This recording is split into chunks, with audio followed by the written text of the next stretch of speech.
welcome to the Jeremy Mullins podcast, where we take a deep dive into different educational topics. And I guess I should say, moving into telling some cool and fun stories. I'm here today with John Maggard, which John, I had to ask my wife. I'm like, what's Trail Six name? I was like, I've talked to him on Instagram. I forgot his real name. Yeah. So it's John. Welcome to the podcast, my friend. Yeah. Thanks for having me.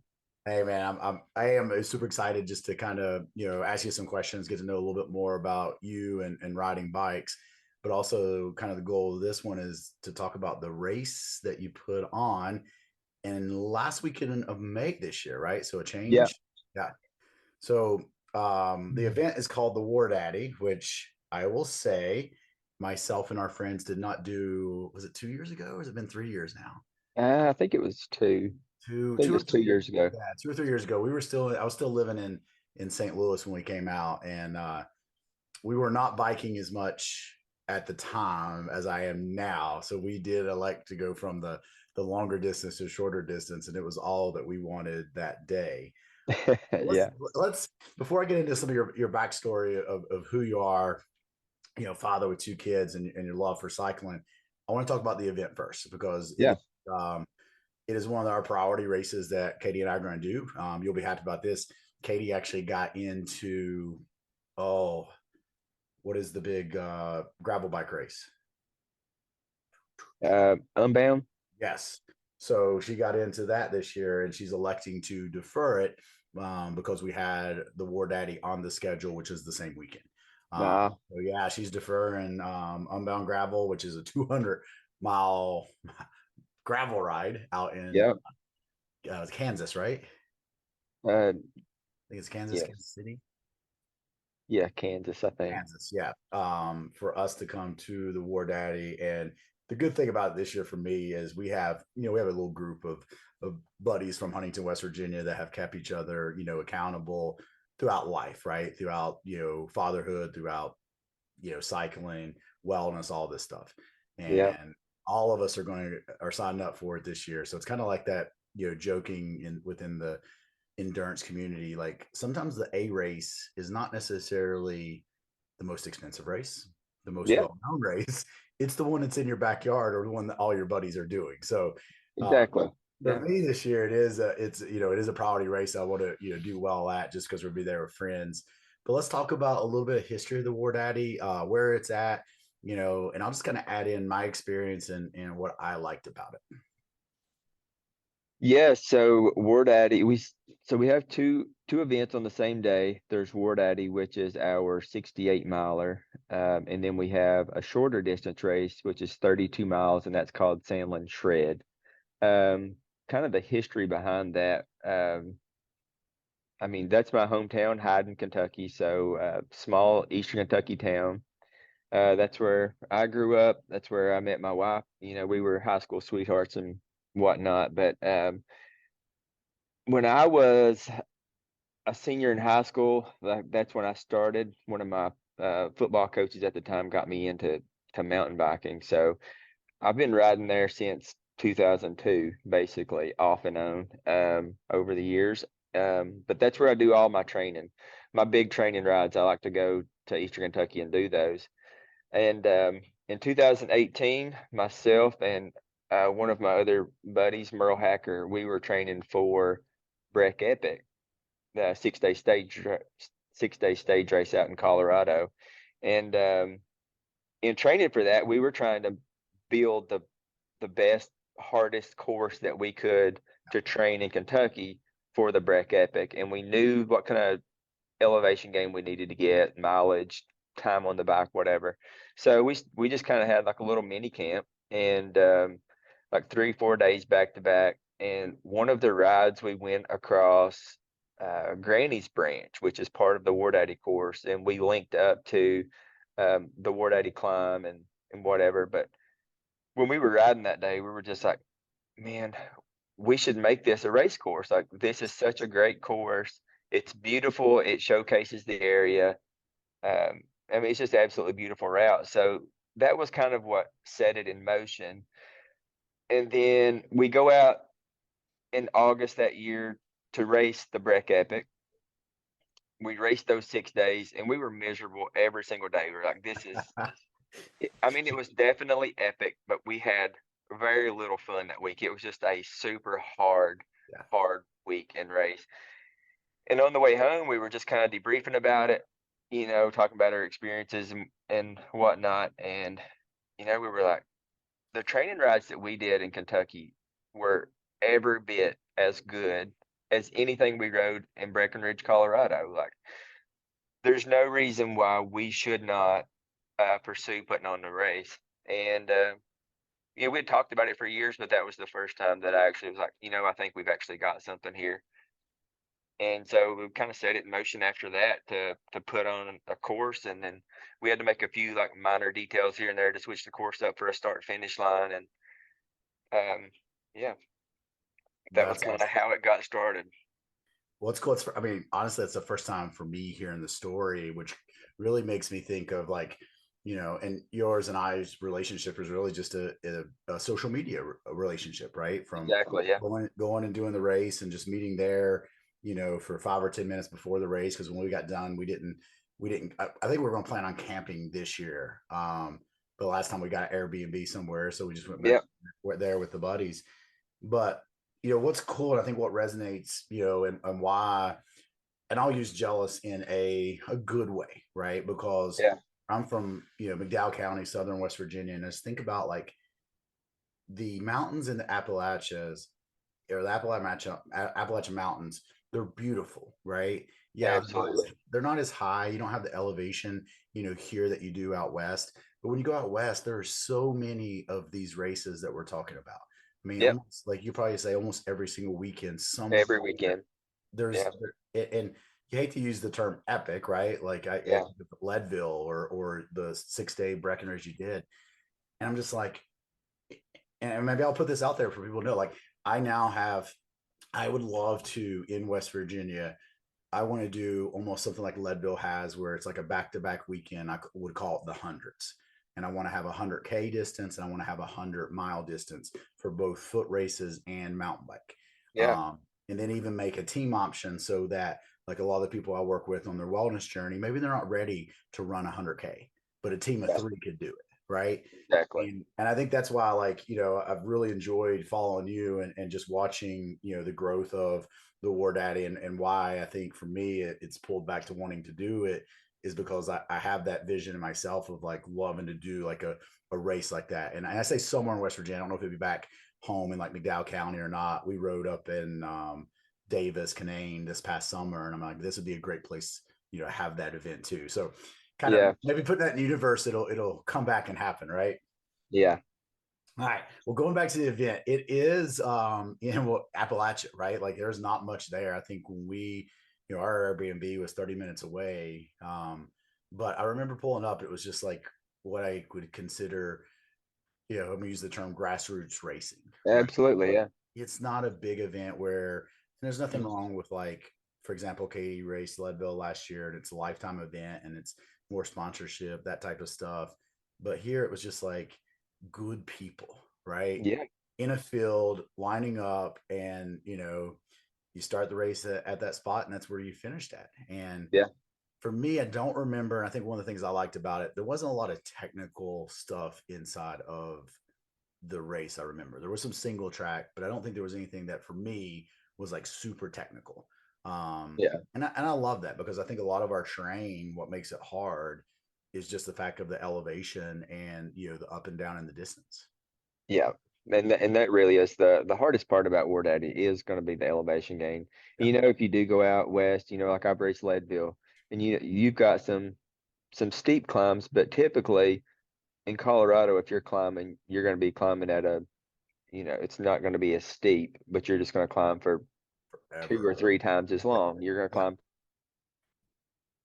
yeah, War Daddy hard is you've got back to back to back to back climbs that are all roughly a mile long, but they're so steep and, grueling.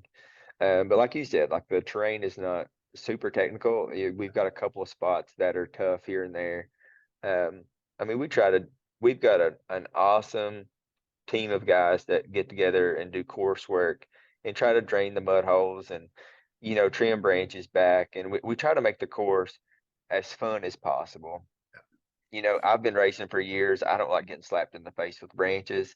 I don't like destroying my drivetrain with mud. So, I mean, I really try to take every step I can to make the course something that I personally would want to race. Um, you know, you always have weather. You can't really control that. Control it, yeah.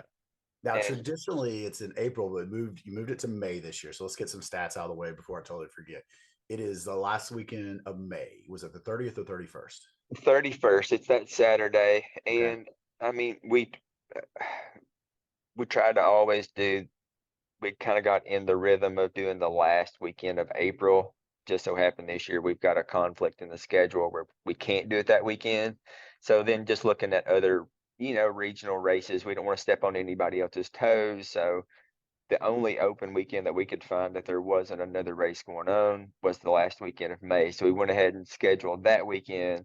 And then sure enough, Unbound posted theirs, a month later, and it's the same weekend. So Same weekend, yeah. we're having to compete with the biggest race in the country, but not everybody regionally goes to that, and we're fine with that. We're not in the business of trying to attract all the pros anyway. Like we want, Yeah, and you might, and I'm sure any local guys or gals that will be doing Unbound, you probably know personally, and will exactly. give you the heads up, right? And Yeah. I'm sure you'll like be totally understandable for that. Yep. Mm-hmm. So May 31st, there is two distances, as we mentioned, guys and gals. I always call it the War Daddy because that's the main, the main event. Even when we say, yeah, we did War Daddy, but the shorter version, because I can't remember the name of the short one or say it. Yeah. But it's 32 mile option, right? Is the shorter version. Yeah, so it's the 32-mile option. Again, it's called Sandland Shred. We have considered several times every year whenever I start making up the race t-shirts. I'm like, man, I need to just switch this to like War Daddy and Little War Daddy or something, Yeah. like the short course or whatever, because it does get confusing at times. But yeah, the name Sandland Shred was actually named after a local war veteran who was the only Medal of Honor recipient for World War One. So That's his name was Willie Sandland, and it was kind of just like, paying some honor and respect to him and whatever. So awesome. the actual War Daddy race goes right by his homestead and all that. So it's pretty cool. That's awesome. I didn't know the history of that. Yeah. And it is, if we're doing this in November, actually, today's the 26th. We probably will not get this one turned around. It'll probably hit after the fact, but registration does open Friday, November 29th for Yep. the event. So the event registration will be open by the time that this guys hits, as far as you're listening to it. So I'll make sure in the show notes to put a link if you are interested. Okay. And once again, we are in, when I say we, myself, my wife, some friends, so we'll be there. So any of the people who are listening, as you're getting into mountain biking, this is a good one because, as I mentioned, it is not very technical, and anything that is a little technical is marked well. Yep. And it's enough. It is challenging enough, but not so challenging on the 32 miles that it wouldn't be something that a newbie with a couple months of riding 1 or 2 days a week, I don't think would have a problem finishing. Now, when I say it would be tough, don't get me wrong, right? Yeah. I'm encouraging Exactly. people to train. Yeah. But I think that for the 32 miler, when people could go out and be pretty novice and have a good time, it would be tough, Yeah. yes, but they would have a good time, right? And They're then going to have a good time. It's a good course. And I mean, one thing that I think is very important for people to think about is, you know, just go ride the event. You don't have to try to compete, and you don't have to try to race with the other people. Like, go do it as a challenge. Push yourself, just try to finish and make that your goal. Like, I'm going to finish this event. And 100%.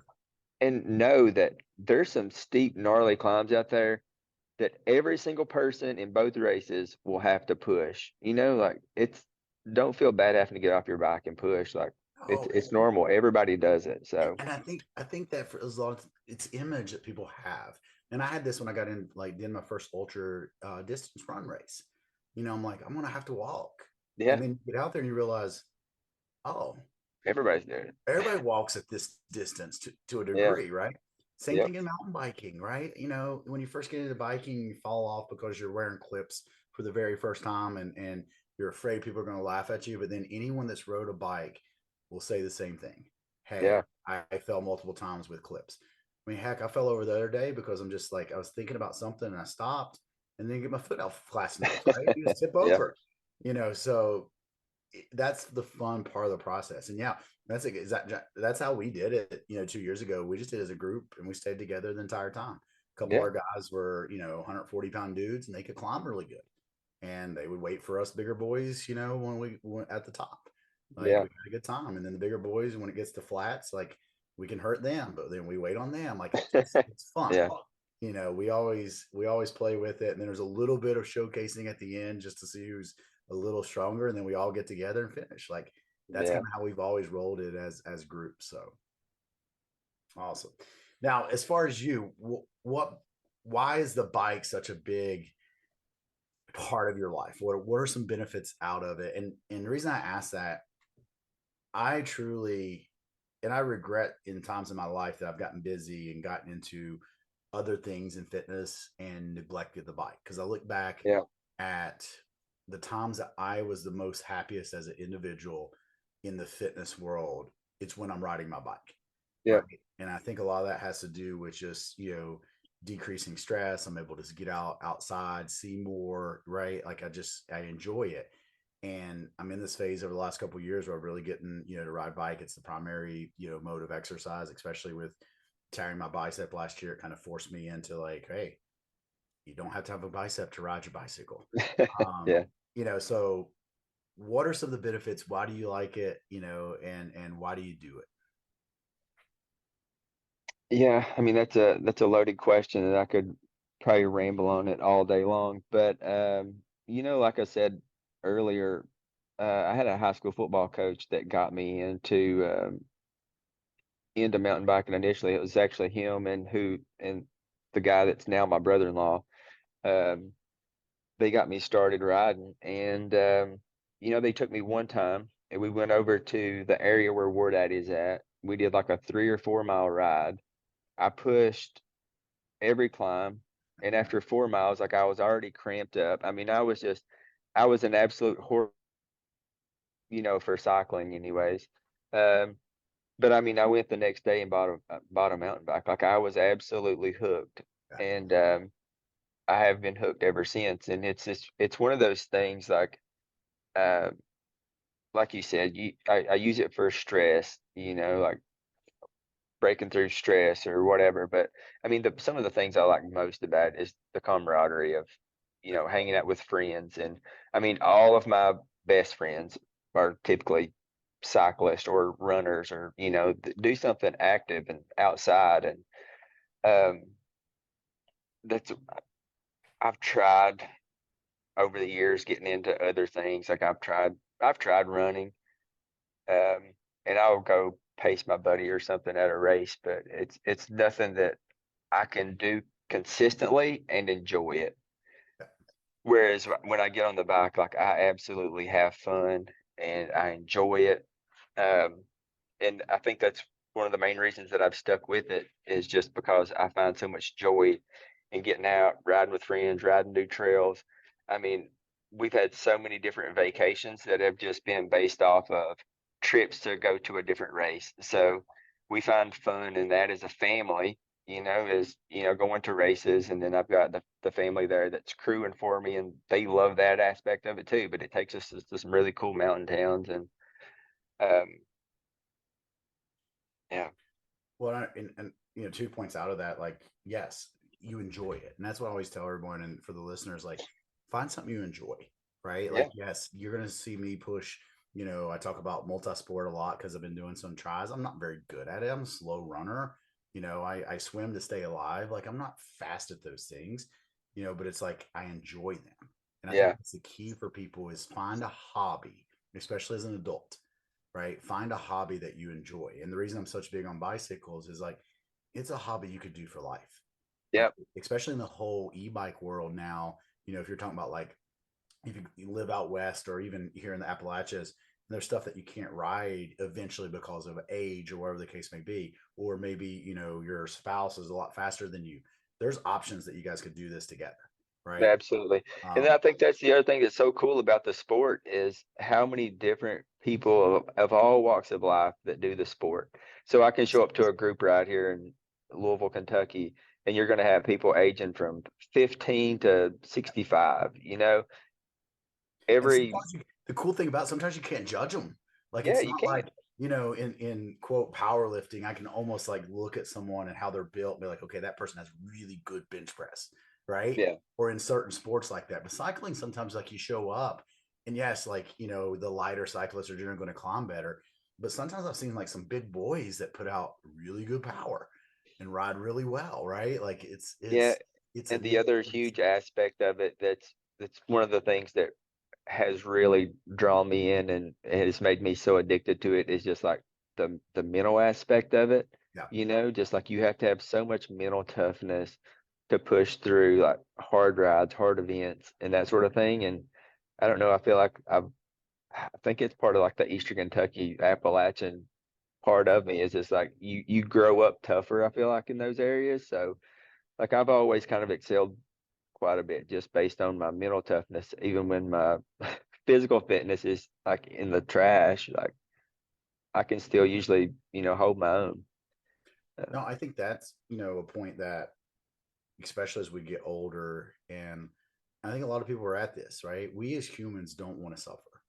Like Yeah. we don't. We're not wired to choose hard. I mean, that's just the reality. I'm not downing anyone. That's just how you have to force yourself or train yourself to choose hard.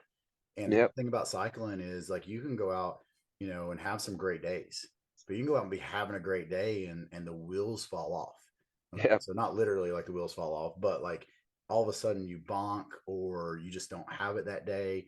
And then you have to suffer to get Yeah. back, right? Or like you were saying, sometimes in races, like you just have to suffer, because you are in shape, but it's just a hard race and people, that you're racing against are fast and you want to do well, right? Yep. Like, and it's a different type of suffer. I always tell people, like CrossFit, for example, you go hard for 4 or 5 minutes. And I'm not talking about like CrossFit games here because I'm not on that level. I'm just talking about like a workout, Yeah. but there's times that, like you were saying, some of these climbs that you're going to do, you're going to suffer for 30 minutes to an hour and a half Yeah. to get up a climb, and I think it does. I think it builds resilience. When you're riding a few days a week, it helps build that resilience that transfers over to life Yeah. where, Absolutely. when stress comes up or a hard day happens, you're like, okay, this will pass. No different Yeah. than, a climb will pass. Yeah. Yeah, Absolutely. good point.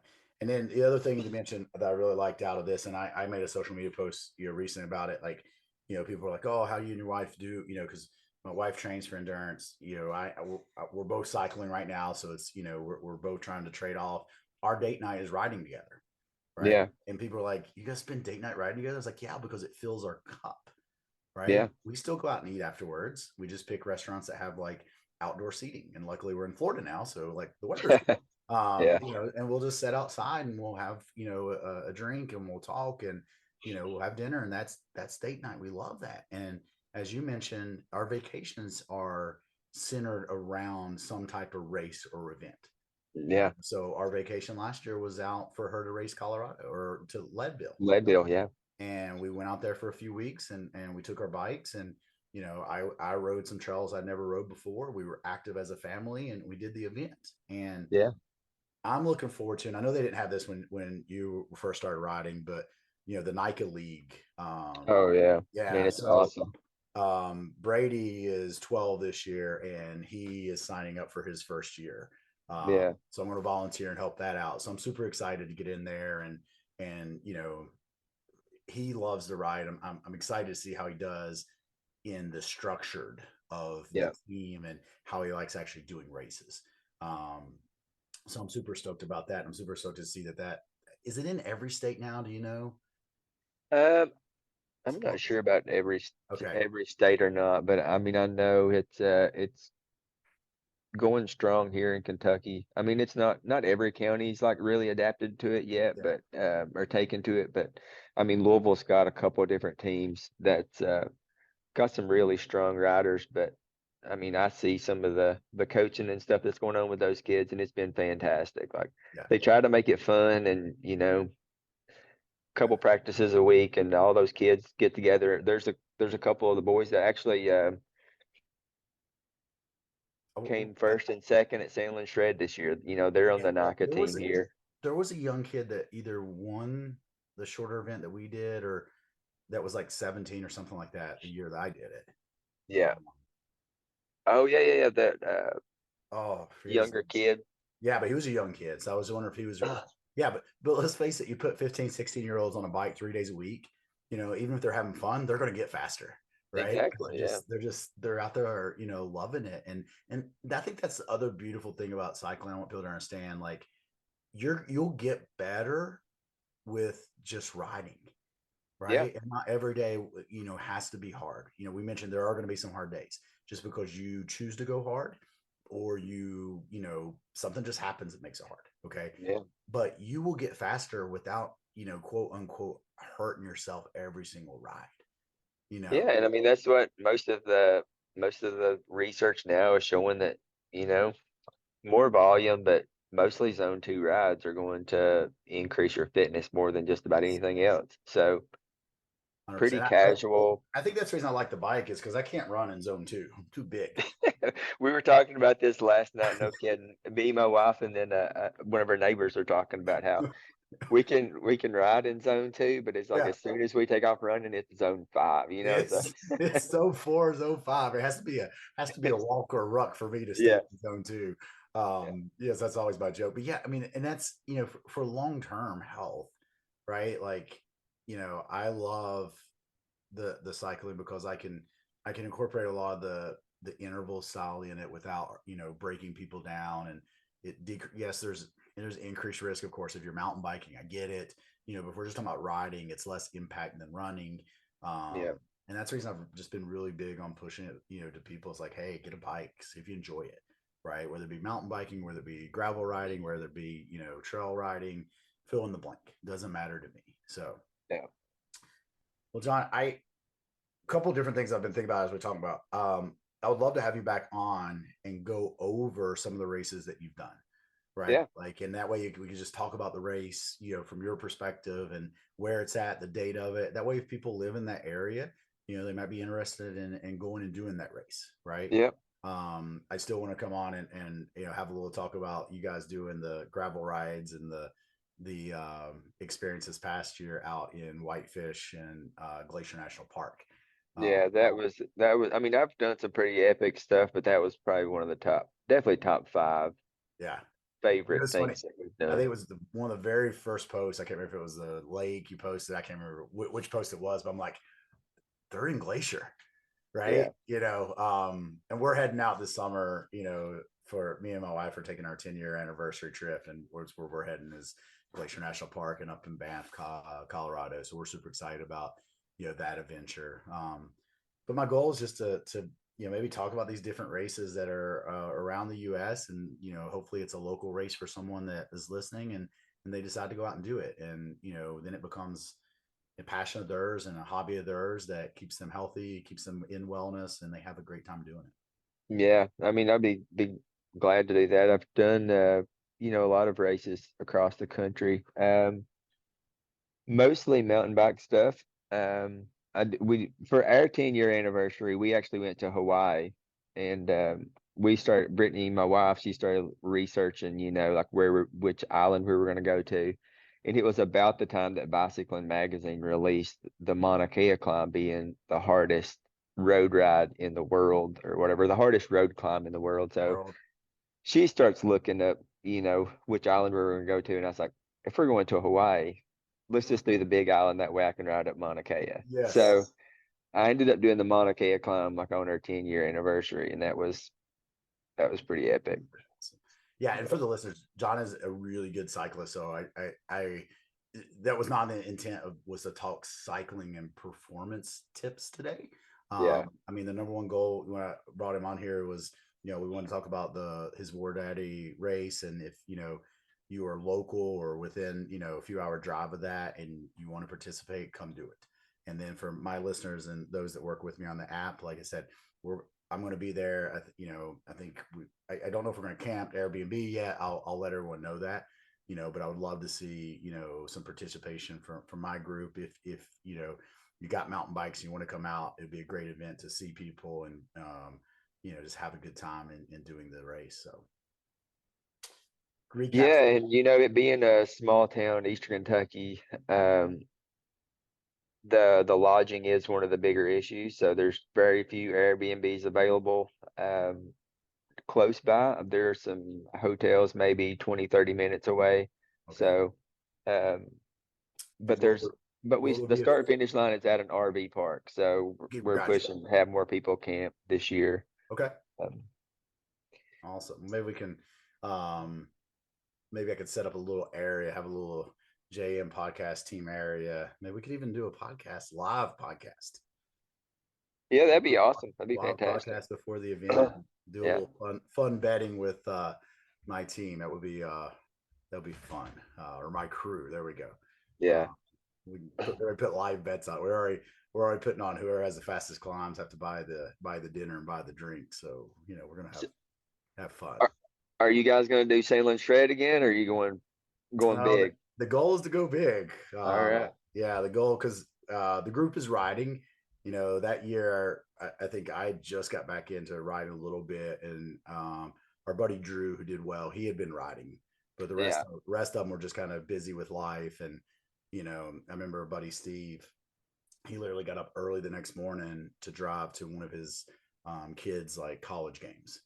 Yeah. So he got up 4 a.m. and left, right? So they're just in a busy phase of life. But yeah, we all group thread is there. We plan on all signing up on the first day on the 29th when registration opens to do the big one. So we'll see how it goes. That's awesome. I know I think you guys initially registered for War Daddy the last time, and then ended up downgrading. I love the area, because we raced. When I say race, we rode the year that they did Red River Gorge 100. We come down for that and truly enjoyed the day. So that was what we were kind of looking for, something. I think we were looking for that event and we couldn't find it, and then that's how we stumbled on the War Daddy. Yeah, I did that Red River Gorge race too, but they only had that one year. They opened it up the second year, but they didn't end up having the race. They ended up canceling it. Yeah, I couldn't get permits or something. Yeah. So I think that's how we stumbled on the War Daddy. Was we were looking for kind of the same area, same time. I can't remember, and we came across it. So yeah. Awesome. And too, going back to sail and shred really quick, if there are people out there that are interested in, possibly doing War Daddy at some point, not sure about their fitness, sail and shred is really an awesome place to dip your toes in. Yes. and just give it a chance, because the last 20 miles of sail and shred is also the same last 20 miles of War Daddy. The two courses come together. So you're really, even if you do sail and shred, you're doing the hardest part of War Daddy, which is the last 20 miles. So, I mean, I think that's the best way to kind of get introduced to the course and, see what it's all about. And like I said, for newbies, like, it's not technical, and that's the thing. A lot of times that have people set back when they're getting into mountain bike. Yeah. Definitely, you want a mountain bike, you wouldn't want a gravel bike or quote hybrid or anything like that. But there was nothing, and I'm not a big technical person. I've gotten better. It's a joke with my buddies. When I first started riding, to go back 9 years ago, like I would walk a lot of the technical stuff. Yeah. And I've gotten better just from practice and all that. But I don't remember, when we raced it 2 years ago, like there was anything that was like, oh gosh, like I need to walk this. Now there's stuff like maybe a little steep climb that you hit a route and you have to get off, like no big deal, right? Yeah. Bike and you keep going. And of course the steep climbs, once again, you end up pushing a bike, but that's normal. As you were mentioning, even some of the elite fast Yeah. people, you know, Yep. hop off Absolutely. hop off and start pushing because it's a little quicker, Yep. So, if you are new out there, and you have questions, feel free to reach out. If I work with you on the app and you want some help with training, let me know. But I do hope that some of you guys, bite the bullet, join me on the weekend. And like I said, I plan on doing, having a little gathering there for those that do show up, from the team and have a great weekend when it comes around. Yeah. John, once again, brother, I Awesome. appreciate it, man. I do want to have you back on. We'll talk more things cycling, maybe get into some events, Yeah. and just use your experience on some of these events that's out there, from epic events to some of more the local ones. With the goal just getting more people on bikes and getting more people out and quote unquote enjoying what I think and you think is a cool adult hobby to have, which is riding Yeah. bikes. Absolutely. Awesome. Appreciate it, listeners, and we'll talk to you soon. All right, man. I appreciate you.